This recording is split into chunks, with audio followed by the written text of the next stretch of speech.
Do you know what you hold? Do you know what you own? Well, today we're going to get into how do we do due diligence on our trades? How do we research? How do we find these trades? And how do we, in the end, execute on them? So make sure you stay till the end because this one is going to be jam packed with how we do our research. Welcome to Beyond the Trade, where the levels don't lie, the trades hit hard, and we're here to cut through the noise. No scripts, no safety nets, just raw market talk. Lock in. It's time to go beyond the trade. Beyond the Trade is for educational and entertainment purposes only. Nothing you hear here should be taken as financial advice. Always do your own research and consult a qualified professional before making investment decisions. How are you doing, my friend? Acro, good to Doing talk to you as good. always. Doing good. Was This, a crazy week. I could use a little better due diligence, I think. I think due diligence is potentially one of the most important things we could talk about. It's talked about in the disclaimer. Everybody has it in their bios. Do your own due diligence. But what does that really mean?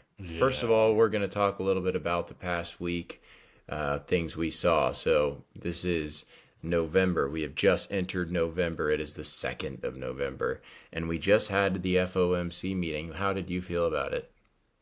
I mean, it went pretty much as I thought it would. I mean, I didn't see too much one way or the other. It was an interesting one. I just what I expected, I guess. I didn't. Nothing surprised me there. We had, I think this was the first time in a long time we had two dissents on the 25 basis point cut. We had the one uh, Fed person who was just put in basically to to be dovish. It said he wanted 50 basis points, and then we had one that said no, we really want to we want no cuts. So interesting to see that we had both sides of it. Of course, the market didn't exactly enjoy some of Powell's words, specifically when they were referring to the December cut potential, where Powell said that it was far from a guarantee. I think he said not even close to a Yeah, I guarantee. think we're getting into the territory now where coming up at the end of the year. I think it's obviously been said all over the place that his term is up here in what is it, 1st of May or something like that, March. I believe so, yes. So does he decide he's going to get more boisterous and play more politics, or is he going to retain himself within those boundaries that he should be? I mean, that's going to be interesting to see, I think. I think he wants to go out in a good way. I would hope so. And we all know that the next one is probably going to be a very interest rate cut friendly Fed chair, one that is likely to be dovish, and will be put there to do so. So it'll be interesting to see. I expect Powell to want to go out in a good way and end in a favorable light. So we'll see what happens in December. I think it's important for him to tame expectations, and I don't read way too much into that statement. I know the market did. Yeah. As you can see, the market kind of took a little dip, but in Let me retrospect, it's not ask you that big. this: you live in a fairly big city. I live in a really small city. I'm in, for those that don't know, I'm in Northeast Tennessee, um, I'm in relatively small Austin, town. What's that? and I'm in Austin, so Yeah, you're in Austin. What are you seeing? Do you see any? How does the economy seem to you there? I think a lot of people. Well, I would specifically think about homes. I think what has been lacking for a long time for a lot of businesses is folks moving. There's just not many people moving. I think a lot of people obviously are still wary of mortgage rates. They don't want to go have a 6% rate Yeah. or more on their new home. I do think that people with existing homes that are trying to sell, I know plenty of them. I think they still believe that it's not the right time. So Right. Yeah. Probably the so. I mean, most people that own a home probably refinance and have a pretty sweet rate right now. So Right. And I if would be you, hard but pressed for somebody they'd have to offer me an awful lot of money for me to leave my house because of my interest rate. hmm And what I'm going to go buy, I'm going to have to buy at 6.5. and the Doesn't interest folks, me. What I'm noticing more here is, and so I moved here. I don't know what it's been 8 9 years ago, from Chicagoland area, Chicago. Chicago. As you can probably notice a little bit in the accent, right? But what I always observed growing up in Chicago and being a business person pretty much all my life is the Midwest is the last to feel an effect of anything. So it usually starts on the East Coast and the West Coast, New York to LA, right? And when things start going south there, we sit there in the Midwest and kind of shrug our shoulders and go, yeah, man, I don't know. We don't see it.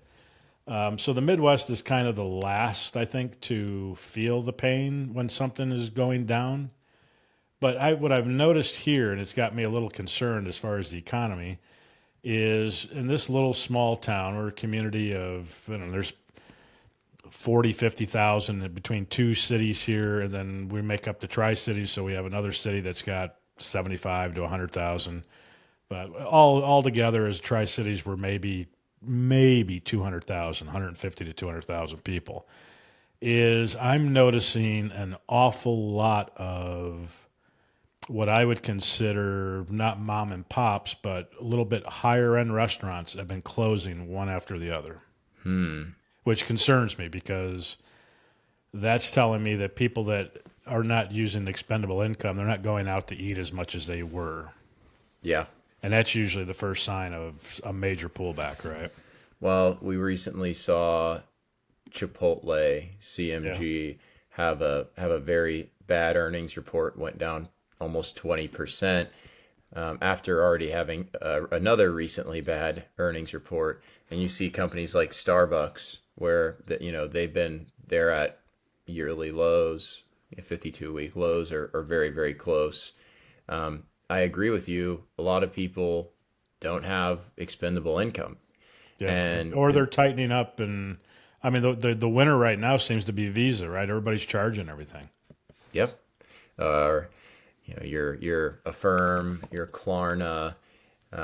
These are still, who knows where the future goes with these buy now pay later companies, and the bad debt that they will eventually probably have, with people ordering Yeah, their right. Chipotle on Klarna.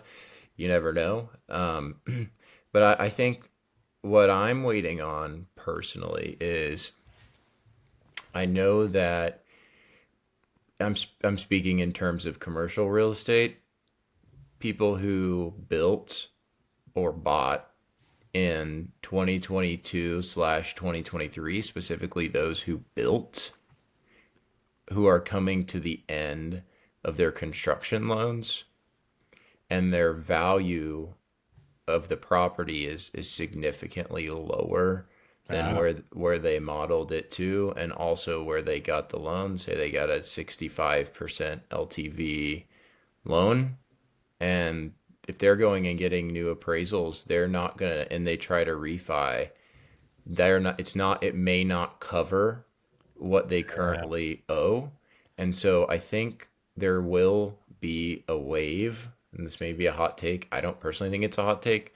I think that there is a wave that will come in commercial, where people who maybe are mom and pop type of, I mean, kind of to your same point, kind of mom and pop, or like own one or two commercial real estate properties, coming due on loans, having to somewhat panic sell. And so there will be an opportunity. And honestly, there's an opportunity there for, in the stock market too, if you're trading REITs, but where that bid ask spread eventually narrows a little bit, when REITs start to find value in properties because the folks are trying to sell them for dirt cheap. I think that that's coming when people's loans are coming due here. If it's a 3-year loan from 2023 or 2022, Yeah. it's coming due in 26, and you may not be able to get an extension from the bank. Well, we had a lot of that just hit the last year after COVID. Prior to COVID, when commercial real estate was, I don't even know what it was back then, 4 or 5%, and you're on a 5-year bridge that they all came due, and now they're renewing at 7, 7.5. Yeah, and from zero, pretty Yeah, much from yeah. zero.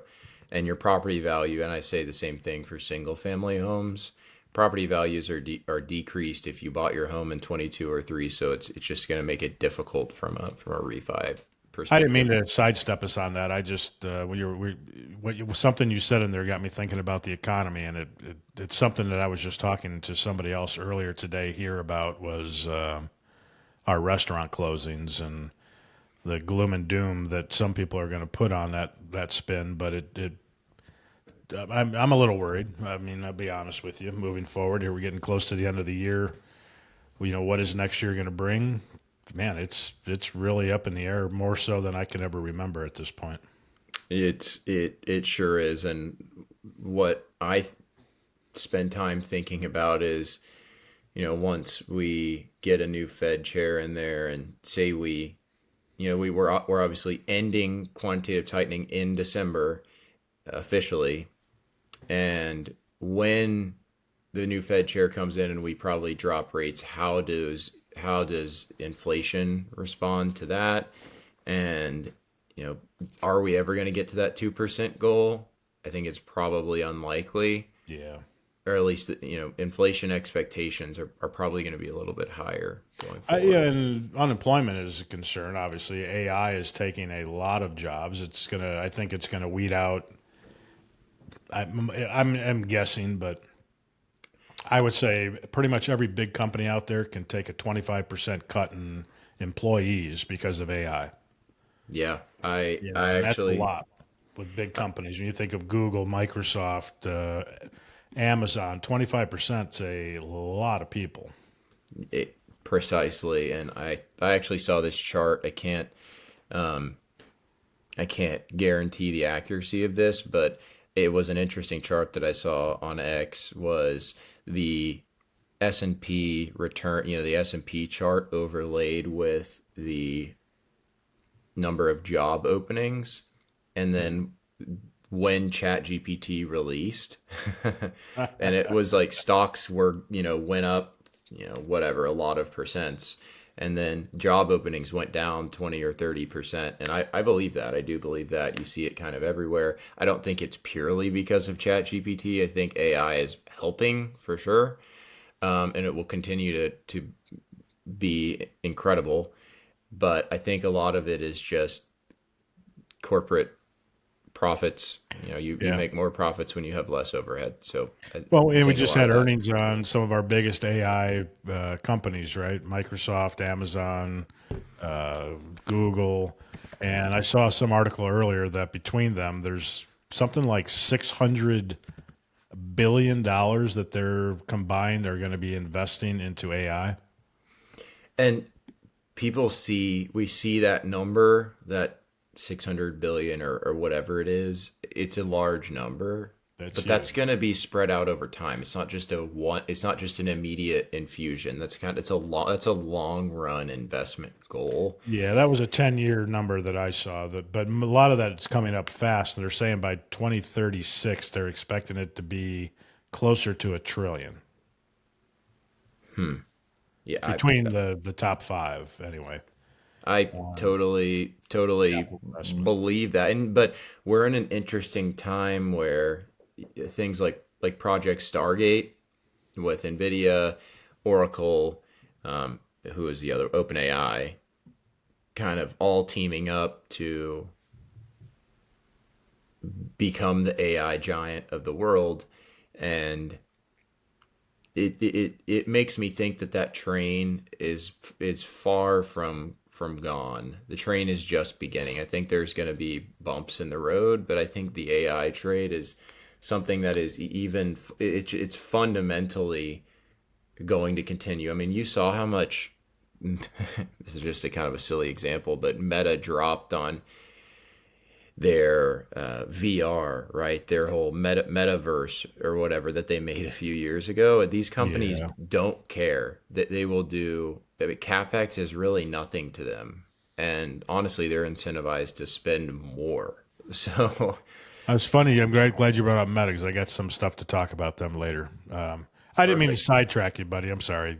No, We got no, off on a tangent here. this is really important stuff, and it's it's interesting, and it's always important to think about. And like I've said on previous episodes, any FOMC or any Fed news, especially the FOMCs, go listen. Please listen. Do not just read the headlines. Go watch it. Go listen yourself, and become educated. And that is a great segue into our message of this episode is do your own DD and how to do it.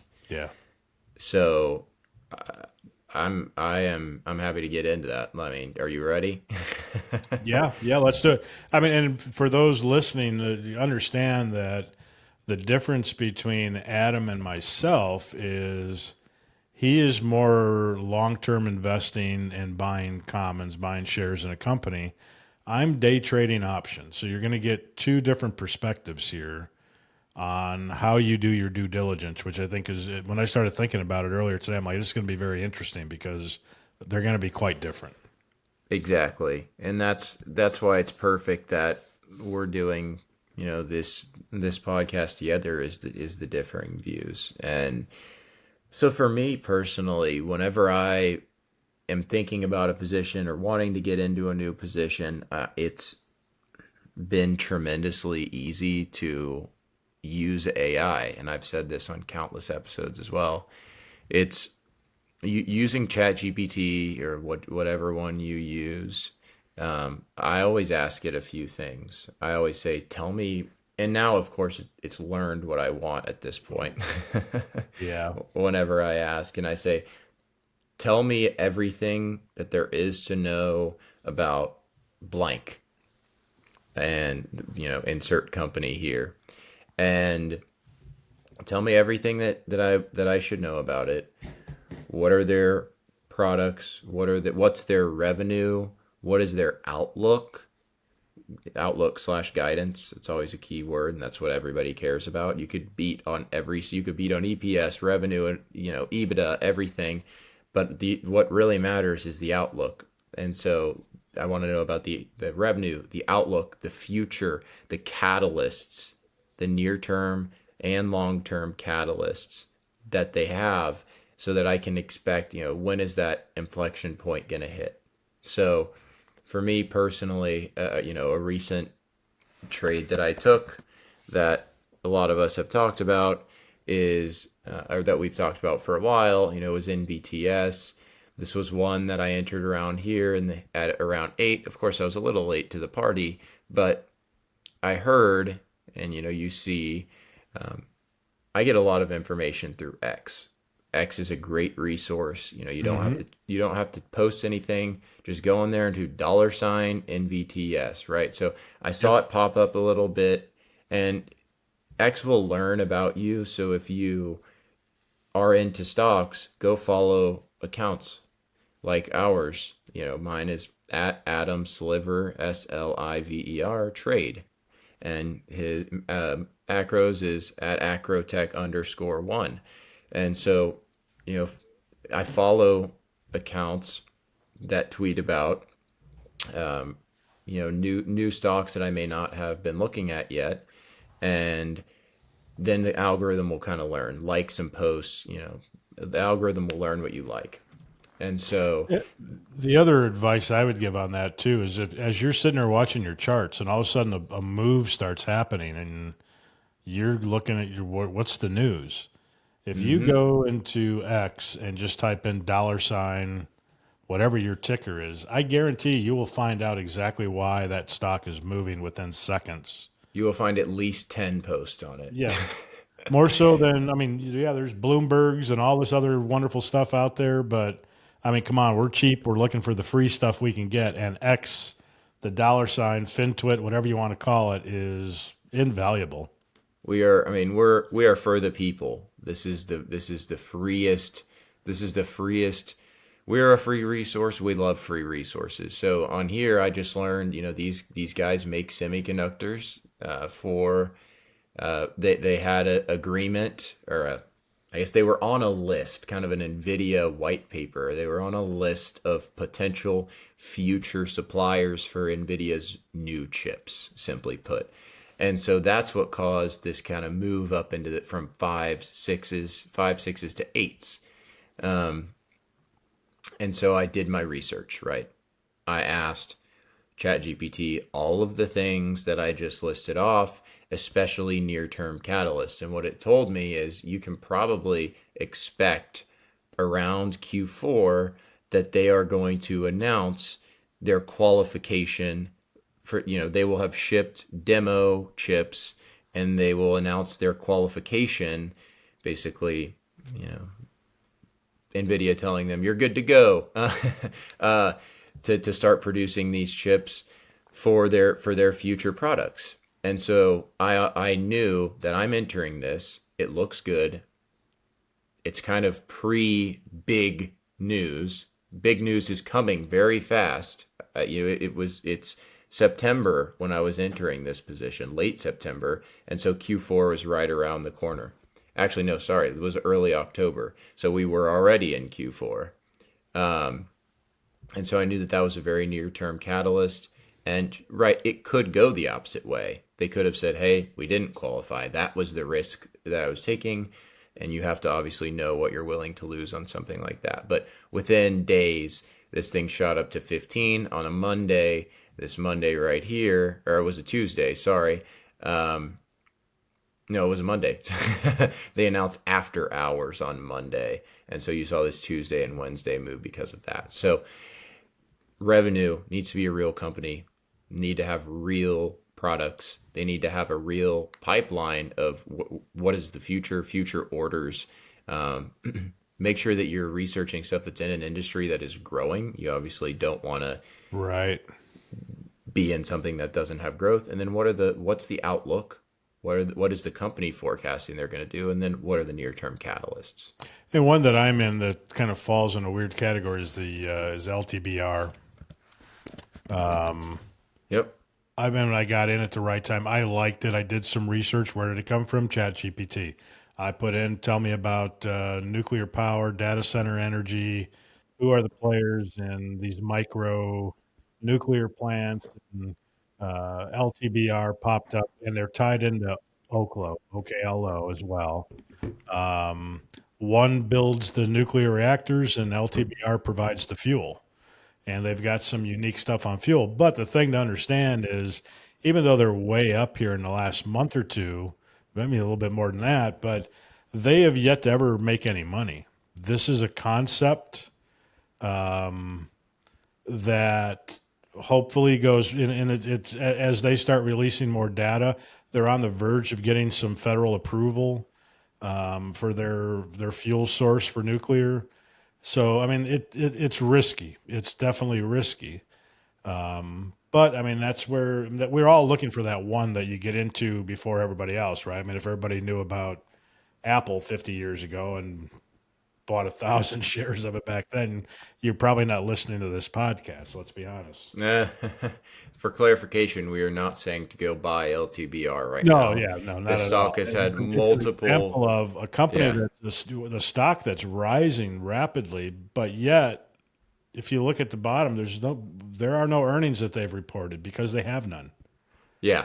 So, I mean, they are not profitable. No. But that's the thing. And also $800 million market cap, very small. But regardless, this is a constructive looking chart. In fact, it does look good. But They're spending money on development right now, so there is no money coming in. It's all going out. If they can get some federal approval, which looks like there might be something coming, that will make this thing take off, in my opinion. But on the other hand, investors get tired of waiting, and I would say, fortunately, that there's probably, looking back, not a lot of bag holders in this one. I mean, it's up. Well, long long term, ago, right? long term, lots of bag holders. But I think a big theme right now specifically is companies are just taking completely new strategic shifts into supporting AI and Hmm. industries that were dead, completely dead, are being brought back to life. Not maybe not dead, but I think the Bitcoin miner to AI factories or whatever they would call it is a huge um, it's a huge example, Yeah, and right? how does a nuclear fuel company tie into all that? Well, all these data centers are looking at doing micronuclear plants now on site for the energy that they need to build these big centers. So I mean, they're all kind of interconnected.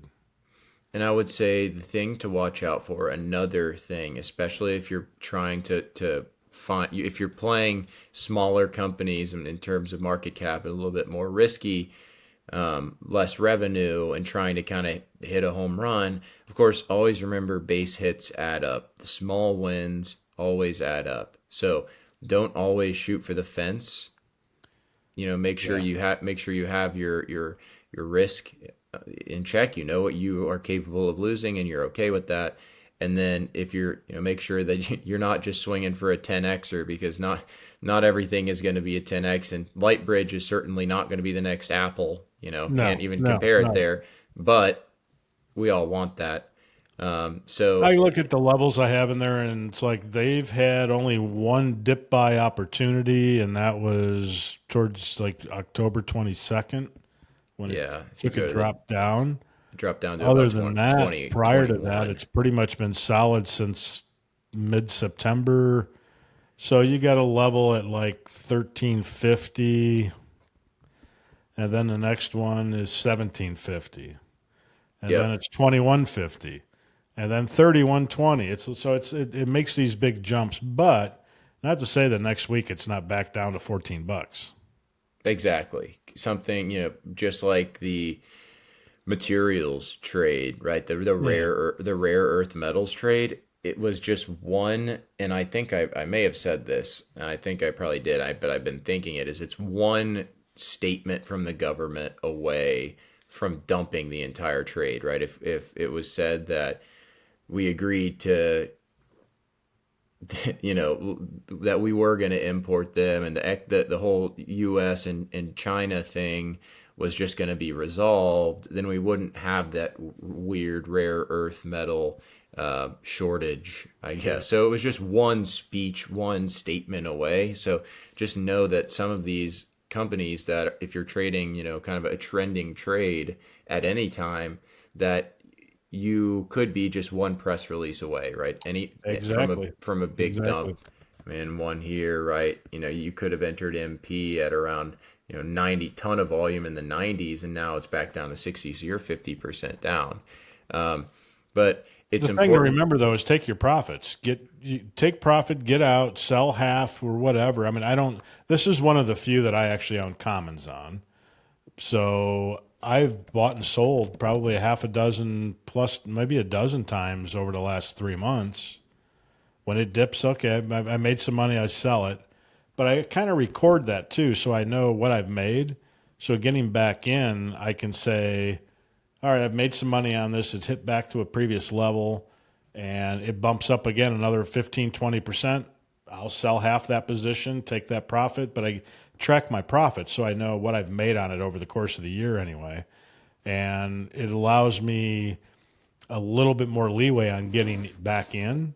But I've sold this thing, I think, 3 or 4 times and not a lot of money, but 10% here, 10% there, 5 times is 50%, right? It at Base hits add up, and I Yeah, think that's very buying this important. thing at 14 and just saying I'm never selling it is a stupid move. You should have sold a lot of it by now if you got in at 14, because chances are it's going to come back down. Exactly. And that's where you'll buy it back again. It's the same thing that we talked about week after week with hymns. I mean, that thing's been a cash machine. It is Exact. I mean, and it went went up to your 62, Yeah. back down in your 45 Lost range. level there. I had 50 as my level, so it dropped. It lost that level, which got me concerned, and I got rid of a lot of it. So I'm Yeah. holding very small position on it now because okay, it broke support. It now can go. It can go down quite a bit from here. Let me pull up mine.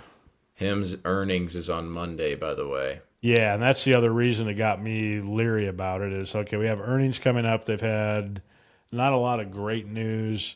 Yeah, my 50 to 51 level was solid up to 60, even 65. When it broke 50, okay, we're now at 45, so there's $5. The next support level I have is 41.50.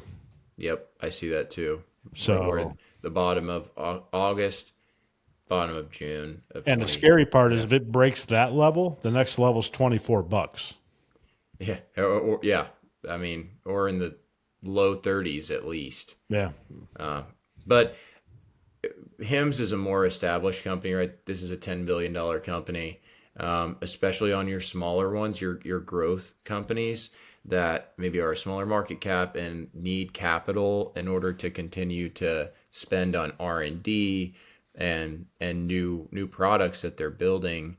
You need to know that there's always the risk of dilution. That's another thing I asked Yeah, it's ChatGPT a is big one.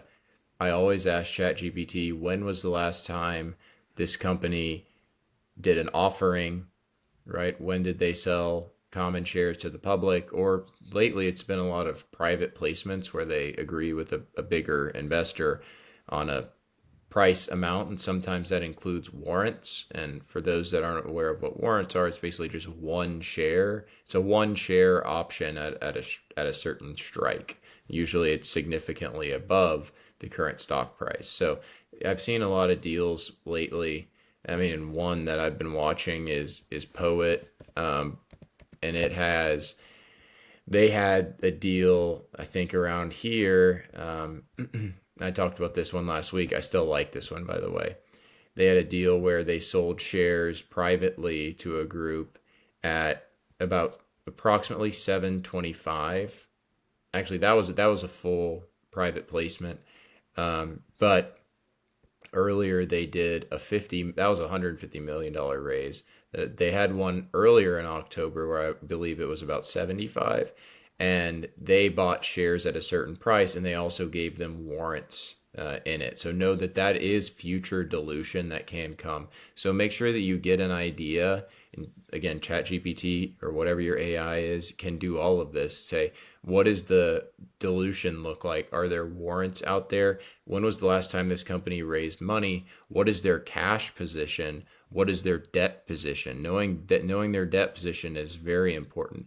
And a lot of times, if these companies can successfully raise money at the market, by diluting, I said this on the last episode, but they need the cash to do what they want to do, and it's better than debt right now. Them going, this company Poet going and getting debt right now, $600 million company, and their revenue is very small, but they have, their EPS is negative 72 cents.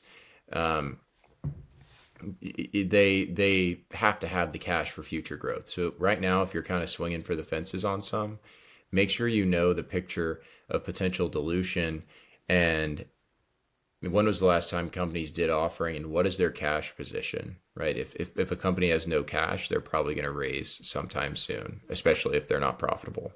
So, Adam, when you're doing due diligence, what are you? I mean, I'm sure you're doing it probably through Chat GPT, but are you asking it specific questions about an industry to point out tradable stocks within this sector? Absolutely. Okay. Absolutely. I think a lot of people struggle to find, and I mean, I've had countless conversations with folks who just don't know where to begin when it comes to stock picking, right? How do I find what the stocks to have on my watch list? How do I even identify them? And I would say go back to X is a great resource. I think if you want to be a trader, you need to treat it like a full-time job, really. I know a lot of us, have families, have jobs, probably, 99% of us do.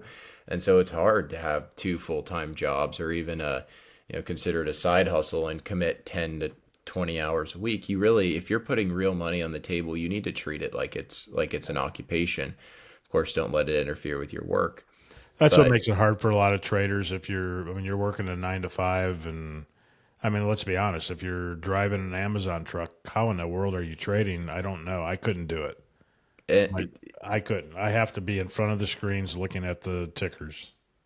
and that is a reason why some people are better doing common stock, and some are better doing options if you have that Yep. ability to kind of babysit and really really nail the levels. But you need to treat it like it's a job. And so for me, when I have free time, I'm always researching, and a lot of it can originate from X, a lot of it can originate from people that I know. A lot of people that I know bring me picks and ask what I think about them. And but I think it's important, if you are asking ChatGPT about something, because you can hear about an industry from CNBC or any business media outlet. If they're talking about an industry and you want to learn about it, I would probably be careful and not buy right away, because that means a lot of people are talking about it. But just and wait for dips. But I think it's important to do your research. And for me, what I have done is, ChatGPT, tell me about companies that are under $2 billion market cap that are supplying the future of AI. Think about picks and shovels, meaning everything that contributes to the AI run, and the things that they're going to need infrastructurally to get there, to get to the future that everybody's picturing. Hmm. And then it will come up with, actually, this is one that came up from that exact ChatGPT ask. It's kind of funny. Um, Another one that I asked ChatGPT, or that ChatGPT came up with. I don't even know if I have it in a watch list anymore, because it kind of made me angry. But it went up 120%, like 3 days later, because they had an announcement. I forget which one it is, but another one that came up when I asked that was QUIK. I'm not in this stock, but it gave me QUIK at about 670 in the sixes. So I mean, I'd be up 10 to 12% on that now. But basically, the what I asked is that exact prompt, and everybody has that at their fingertips. It's a free resource. Yeah. And it's trying to find an industry or something that's going on. In hindsight, it is so easy to see them, right? So, and I've said this before, I'm 60 years old. I've seen a lot. I've seen from going from a pager that would, when the office needed to get a hold of you and you're in the middle of nowhere, you got a 911 page. That meant find a payphone, which for those that don't know, that was a machine that used to sit on the corner where you'd plug a quarter into it to make a phone call. You know, I mean, how times have changed since then. I've seen cell phones, which were not even, I mean, they were mobile phones installed in a car, microwave ovens. What did you do? My God, there's a lot of people that can't understand what you would do without a microwave oven. I grew up without one. I was around, yes, when color TV came out. I barely remember it, but those changes are what is the next thing. And I think back, the internet. My God, I was on a 5600 baud modem back in the day, dialing in on my phone and running up $500 a month phone bills back in the 80s. $500 on a phone bill for your house phone because you had to dial up through the internet. And AOL and all these other ones that were around, but Netscape. What happened to those companies? It's crazy. Either you developed or you were left behind. And technology is obviously the sector that has just been, in my lifetime, amazing. I have somebody that I had said that they asked their grandmother or great grandmother what was the most amazing thing that she had ever witnessed in her life. Now this goes right? This is a lady that, today would be over 100 years old, and her answer was grocery stores. Wow. I mean, think about that. Before there were grocery stores, you grew it or you went to the corner and bought flour and rice at the general store, I mean, so we have progressed so much in 100 years. I wish that I could be around 100 years from now to see where it's going to go, because I think it's going to be absolutely amazing. But Now, technology is so, so big. how do you think about finding, and I know this is you're more of a, you like to trade what you know, and that's perfect. If you find a stock that is a growth stock that you end up learning it really well, learning its personality. I know you tend to trade more of the same things, but how do you think about finding new stuff? How do you think about new industries that interest you, that entice you, and how do you research those industries to kind of get smart? It's important to spend the get smart hours, Yeah. and to not make the not pay the dumb tax. One I would say is, I mean, right now, I watch a lot of YouTube. There's a lot of influencers out there that are making incredible money. I mean, there's people making $1 million a month doing nothing but posting videos. I mean, you got Mr. Beast that I don't even know what he's worth. I mean, the guy will change his thumbnail 5 times in 30 minutes because one's not getting enough follows. And I mean, he's got it down to a science, right? Oh But yeah. I look at the stuff like that. It's like, okay, when they're doing their videos, you look at Joe Rogan, you look at Theo Vaughn, all these guys. What's in the background? Every one of them has a can of frickin' Celsius, right? I mean, me And and you they are brought Celsius paid. to They the are table a paid. couple of years ago. They are paid to do that. Exactly. But why? Because they're making money. And they are advertising. I never really fall for advertising. It's like if I see something advertised, Tide dish soap doesn't make me want to go to the grocery store and buy Tide dish soap. So I don't get it. And I'm a marketing sales guy by my career, but I've never said, "Oh, that advertisement has ever got me to go out and buy something." But as an investor, when I see something popping up, yeah, look at the chart on Celsius. My God, the last couple of months they've had an incredible run. And I played this a lot. I made a lot of money on Celsius 2, 3 years ago. Their biggest problem was they had a huge amount of inventory that they're partnered with Pepsi. So Pepsi offered them a contract and said they'll be their distribution center. And I'm thinking I got this right. It's been a while. But Yep. when that happened, Celsius had a massive amount of inventory, and Pepsi bought all the inventory at that time to fill their warehouse. Well, they were inventory rich. So when it came down to the numbers of Celsius, they didn't look so great. But because they weren't producing much, they weren't selling much. They already sold it all. They sold it all to Pepsi. But I think this is one that long term Pepsi will buy them. That's my gut feeling. But Pepsi is Pepsi, and they're a massive beverage company, and they know the game. It's, years ago I was going to get into the jeans business and I approached Harley Davidson on a pair of jeans that had some spandex in it. That when you sat on a motorcycle all day, you get off the bike, your girlfriend's butt still looked good in her jeans. They weren't baggy. They loved it. But then I was told by others that, well, understand, as soon as you take 0.25% of that business from Levi's and Wrangler, they will put you under. They are so big, they will take your business over. They will just copy what you're doing, and they have the money. They'll go to Harley and they'll make a direct deal. I'm like, it was so devastating that some of these industries are so hard to get into. You have a great idea, but Celsius, I mean, it's a beverage I enjoy. I like the product, and they were doing very, very well. The inventory thing kind of screwed them, and I think in a way, my thought was at the time that Pepsi kind of did that on purpose, knowing that it would bring the stock value down, and perfect place for an offering, right? Yeah.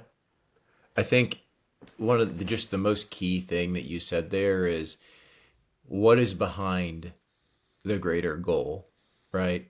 or what is behind everything. If you see something on TV or something is being publicized and industry is being Hmm. talked about, what is behind it? Of course, like I said earlier, be careful to buy things, especially as soon as Jim Cramer asks you to tells you it's a good buy. Just know that you probably should wait for a dip. If you hear about something, wait for a dip. I think it. I mean, I have this one on my watch list, but an interesting one is TEM. Nancy Pelosi bought some of this. This same thing with political trades. Uh, for me, and I'll talk a little bit more about some recent picks that where I sourced the idea from. A lot of people get ideas from looking at the trades that are made by certain political figures because they know a lot of stuff. And so sometimes I think probably around here maybe is when I'm not positive, but maybe it was in the 50s. Maybe that's what shot it up to 80.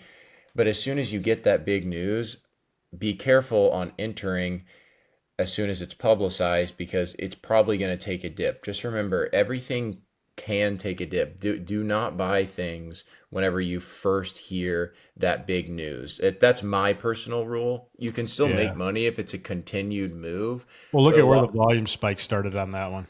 Right, exactly. But her buying the stock didn't change the fundamentals of this company, right? Yeah. It still is what it is right now. Maybe she believes in the future of this, and honestly, this is a very constructive chart, and they probably have some stuff that a lot of people don't know.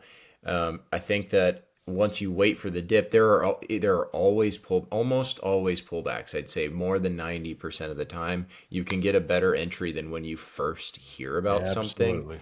And for example, one that we've talked about a million times is APLD, Applied Digital. They had their deal with CoreWeave announced for their data center, um, and it shot them up to about 15. And I heard about it there and I said, wow, but I'm not going to chase it. Not going to chase it. I'm going to wait for the bottom to form. And so I waited until around the nine. I had nines, tens, 11s, 12s, kind of adding all in this range until it formed a little bit of an inverse head and shoulders. But watching and waiting for the pullback to happen after the big news while everybody chills out because Hmm. it's not going to be constant news, news, news. You know that these markets ebb and flow and to always wait for pullbacks personally. And if it goes and you miss it, it goes.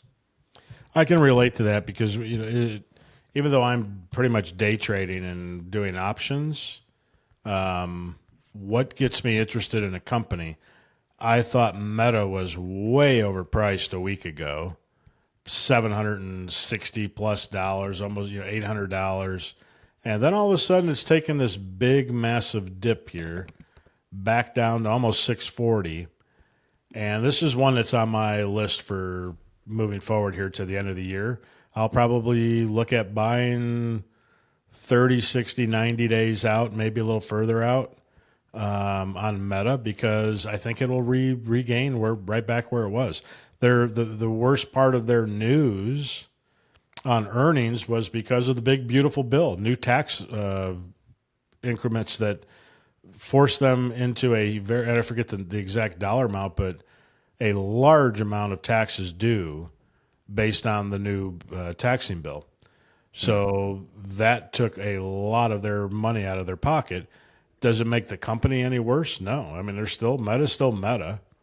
I mean, this is one that I'm expecting to go right back up to 700 and rapidly quick. So again, not trading advice, but this is one that I am definitely looking at from here to the end of the year.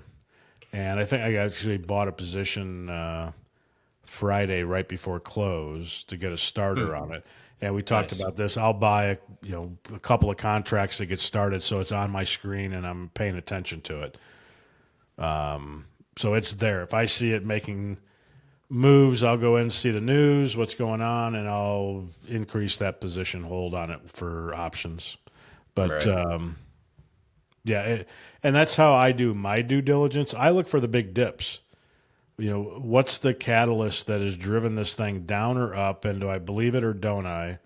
Do I think if it's going to go down, I'll buy puts. If I think it's going to go up, I'll buy the calls. Wow, it's that easy. It's that easy. I mean, it really is. I mean, believe it or not, could Meta drop down into the 500s? Of course it could.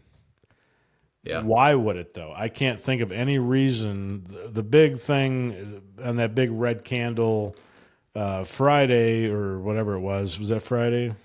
No, Monday when they did their earnings. Their earnings was Thursday, October 30th. Why is mine showing Monday? Oh, I'm on the weekly. Duh. But I think that's I think that's also a really good way to source. I mean, I'm trying to just throw out every single way that I source my DD or find stocks to watch. And for example, things that have big news, right? Things that have Buy big the news. news. I don't trade I don't obviously trade the day of the news. I want to wait for things to settle. And I think what Acro is saying is he's easing into this position. He likes the stock. He knows what it is. He knows what it's about. He's done his research. Yeah. And he's scaling into a position. You don't have to be 100% in or 100% out. You can, especially when something's been why volatile. I love trading Tesla. I could buy 2 contracts on Tesla and make $2,000 in a day. Right. If it hits the levels that you understand and you agree with, 2 contracts make you $1,000 a piece. That's where else are you going to make money like that? Right. I mean, but that's the same with Meta. I mean, that was $120 dip. Yeah. Yeah. Under 650 and it was up at 750. So $110 move. That's huge. Waiting for the dust to settle and knowing what you own. That's why I asked at the beginning, do you know what you own? So that's what I do. I mean, it's same with SPY. I mean, I trade SPY regularly. That's my go-to. There's no rhyme or reason. You're looking at levels and RSIs and orbs and stuff like that that I normally trade is what gets me into SPY. I can't say, well, SPY should be up at this or down at this.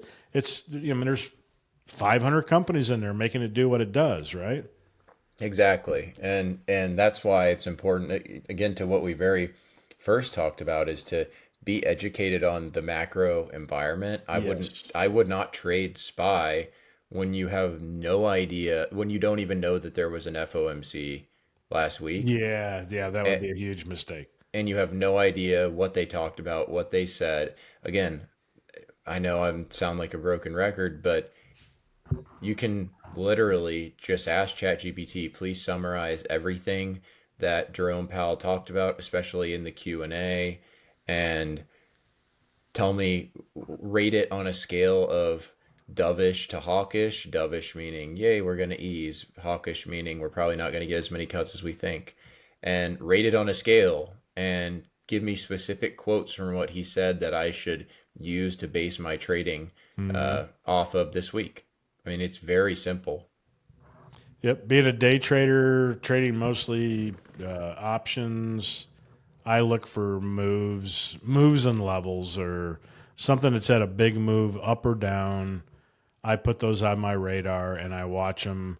And I've said this in the old trading group many, many times. The market hates massive moves, and they usually recover pretty quick. And that's been the case for 4 or 5 years. Granted, we have been in such a big bull market that makes sense. There's going to be a time when the market hates big moves, and so much so that it keeps moving in the same direction. And then I'll get caught with my pants down, I guess. But when I see I watch SPY on like the 5 minute during the day. Mm-hmm. And if there's a massive down candle, I'm opening up my screen and I'm getting ready to buy. That's just something that works for me. And these are big move candles where you've got incredible volume and SPY moves multiple dollars in a matter of a minute. The market hates that. Right now. Yeah, right now. In today's world, the market hates that. So you try to find where you think the bottom is And that's where I'll buy. And if I can make 20, 30, 40% on a move and be in and out in 5 minutes, that's what I do. I'm not Yep. there to wait till next week. So, that is how we are very different when it comes to that. You taught me that, by the way. That's hey, You know? there is what the old saying is buy calls on red candles, buy puts on green candles, right? Yeah. But I mean, that just goes to show on the due diligence end how different it can be. And we can't explain to you exactly what to do. It depends. Everybody's trading style is different. I'm day trading. Adam is buying long terms for holds. And what you have to do to prepare for that is going to be very different. And I think more than anything, it's important to treat trading very seriously. Yeah. Treat your brain and your information center inside of you. You're your own little data center. It's your Make money. Your money. it, your money, your hard earned, or maybe it wasn't hard earned, but you should at least treat it like it was. I imagine most It of it is hard earned. You don't want to give it away. exactly, and you've got to just stay as whether you have a full time job or not.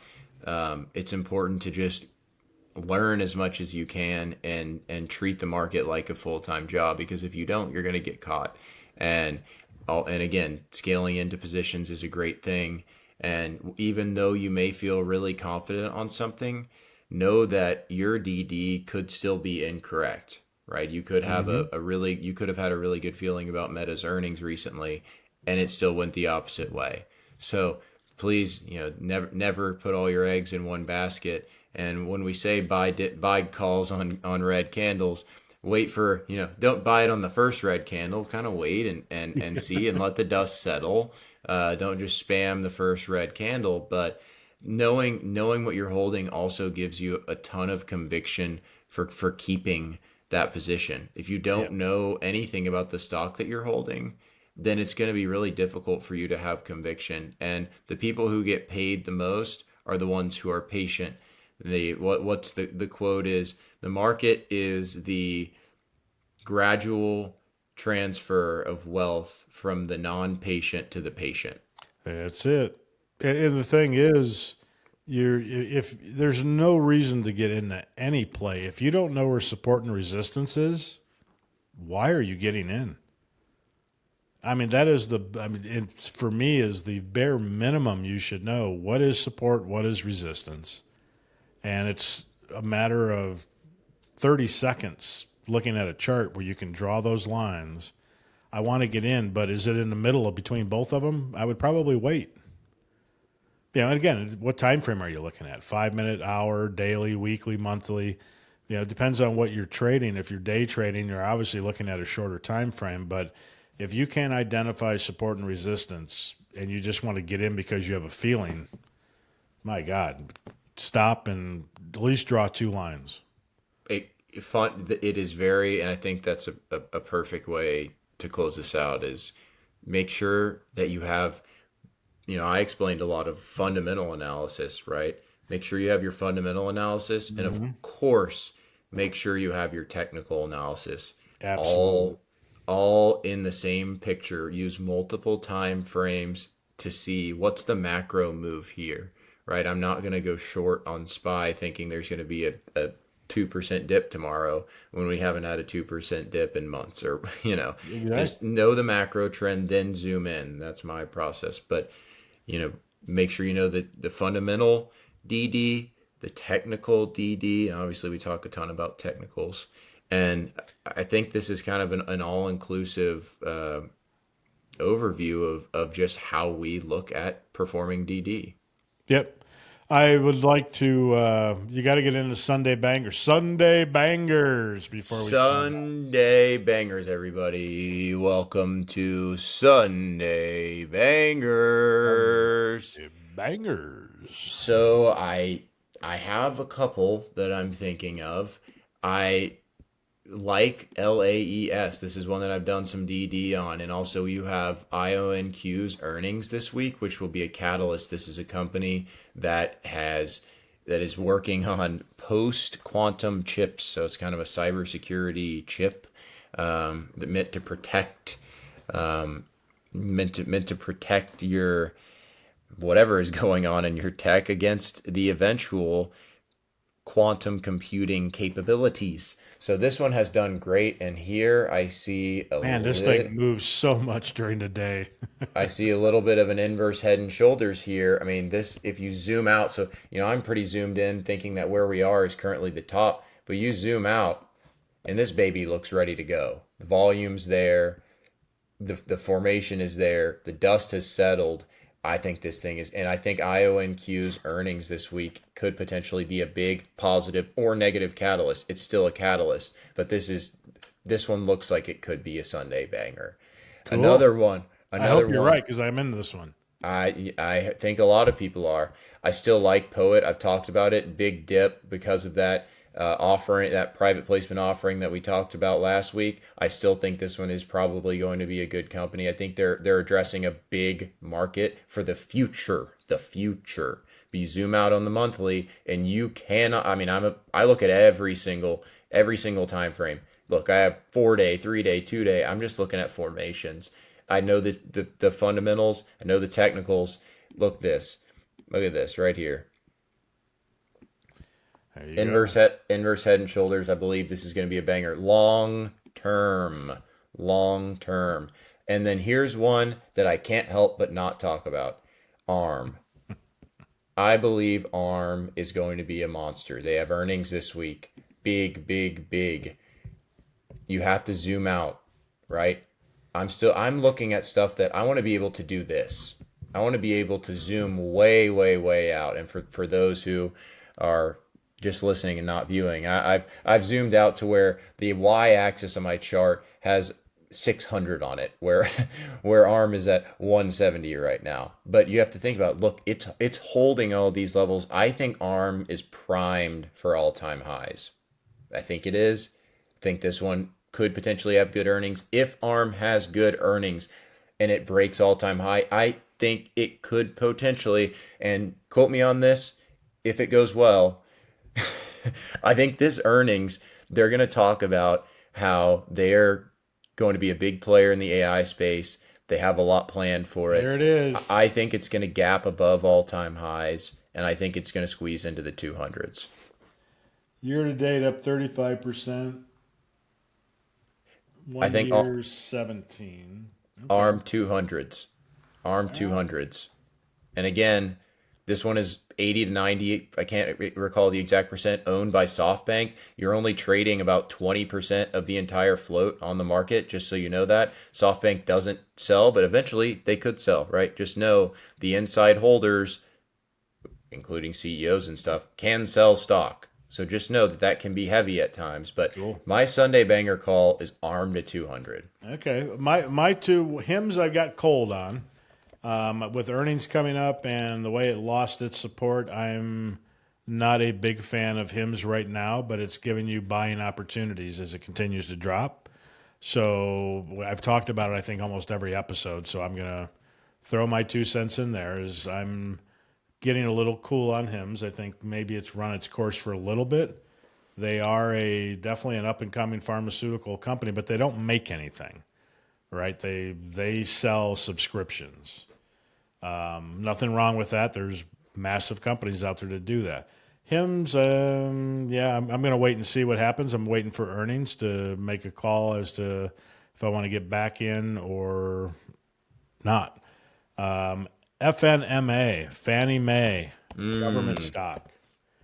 This one, I've been in for quite a while. I've bought more. The talk on the street, obviously, most people have heard, is they're going to IPO it. It is a federal-funded, guaranteed mortgage company that the federal government took over during the housing crisis, brought it in. All the money is going back to the government at this point. They're out of the risk area and looking to go back into being outside of daddy's control, so to speak. And they're saying they're going to release 20% of it, and it will be the biggest IPO in stock market history. I like it. I think I would love to see first-time home. I would love to see them come up with a first-time home buyer program that is comes from the White House or wherever that says first-time home buyers, if you are a first-time home buyer, you can get a mortgage through Fannie Mae at locked in 4% for 5 to 10 years to get people into owning a home. I would love to see some program attached to it, but it's supposed to IPO by the end of the year or early in 2026. And I've been buying dips on it and got a pretty good size position on it. I'll say that back in, when I sold my company back in the housing crisis, I bought a ton of this stuff because it was up in the hundreds of dollars per share. I bought something like 50,000 shares of it when it dropped to like 14 cents or whatever the heck it was. And I finally gave up on it. Now I'm wishing I would have held it, even though I don't know if it's still, if they ever disposed of it or what they did to it. But yeah, it was, what was it back then? It was 18 cents. 18 cents, everybody. Yeah. So, but yeah, it is what it is. But I think it's going to be an interesting IPO when they get around to doing that. And as mentioned a little bit earlier, Meta is my number one watch moving into Monday.